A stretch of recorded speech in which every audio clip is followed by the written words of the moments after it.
Akhil Bharatiya Congress committee अन्य पिछड़ा वर्ग विभाग के राष्ट्रीय समन्वयक राजेंद्र सेन एक दिवसीय दौरे पर अजमेर पहुंचे। इस दौरान उन्होंने पत्रकारों से औपचारिक बातचीत करते हुए निर्वाचन आयोग पर तंज कसा और कहा कि अब निर्वाचन आयोग वोटर लिस्ट सफाई अभियान चलाएगा। पूरे देश में पूर्व में जो निर्वाचन लिस्ट बनी थी, जिसके आधार पर लोकसभा का चुनाव हुआ था, अगर वह लिस्ट गलत थी तो सबसे पहले प्रधानमंत्री नरेंद्र मोदी को उनके पद से इस्तीफा लेना चाहिए और दोबारा बहुमत लेकर इस देश के प्रधानमंत्री बनना चाहिए। राजेंद्र सेन ने आगे बताते हुए कहा कि बिहार वोटर लिस्ट छटनी में लगभग 80 लाख वोटर को लिस्ट से अलग कर दिया गया था। इस लिस्ट में सभी दलित ओबीसी वर्ग के लोग थे जिनके पास पूर्ण रूप से डॉक्यूमेंट्स उपलब्ध नहीं थे।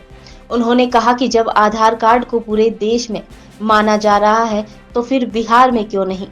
आज के अखबारों में मैंने पढ़ा कि हेडिंग थी कि वोटर लिस्ट सफाई अभियान निर्वाचन आयोग पूरे देश में करेगा। तो मैं ये पूछना चाहता हूं कि क्या पूरे देश में जो निर्वाचन लिस्ट वोटर लिस्ट जो पूर्व में बनी हुई थी, जिसके आधार पर लोकसभा का चुनाव हुआ और इस देश के प्रधानमंत्री बने और बीजेपी की गवर्नमेंट केंद्र में बनी, अगर वो लिस्ट गलत थी और अगर उसमें गलत लोगों ने वोट दे दिए उस वोटर लिस्ट के आधार पे, तो सबसे पहले प्रधानमंत्री जी को इस्तीफा दे करके दोबारा से चुनाव कराना चाहिए और दोबारा से बहुमत लेकर के इस देश का प्रधानमंत्री बनना चाहिए। ये तो एक वाजिब बात है। आपने देखा बिहार में इन्होंने वोटर लिस्ट की छटनी करी, कम से कम 80 लाख वोटर अलग कर दिए, उनको वोटर लिस्ट से हटा दिया। और उनमें कौन लोग थे?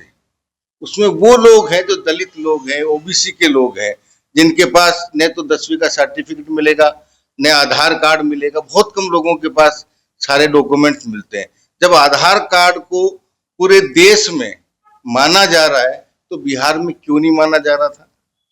राहुल गांधी जी ने ये बात उठाई तो निर्वाचन आयोग को स्वीकार करना पड़ा कि आधार कार्ड को आधार माना। अब ये कह रहे हैं कि पूरे देश में हम सफाई अभियान चलाएंगे वोटर लिस्ट का। ये निर्वाचन आयोग कह रहा है, ये देश की सरकार कह रही है। तो क्या जो पहले सरकार बनी थी वो गलत बनी थी क्या? जो गलत वोटर लिस्ट के आधार पर वोट डल के क्या गलत सरकार बन गई, गलत प्रधानमंत्री बन गए? तो या तो ये सरकार भंग हो और सब इस्तीफा दे और दोबारा से लोकसभा चुनाव हो इस नई वोटर लिस्ट के आधार पे, तो ये वाजिब है कि वाकई जिन लोगों को हटाया जाएगा वो गलत लोग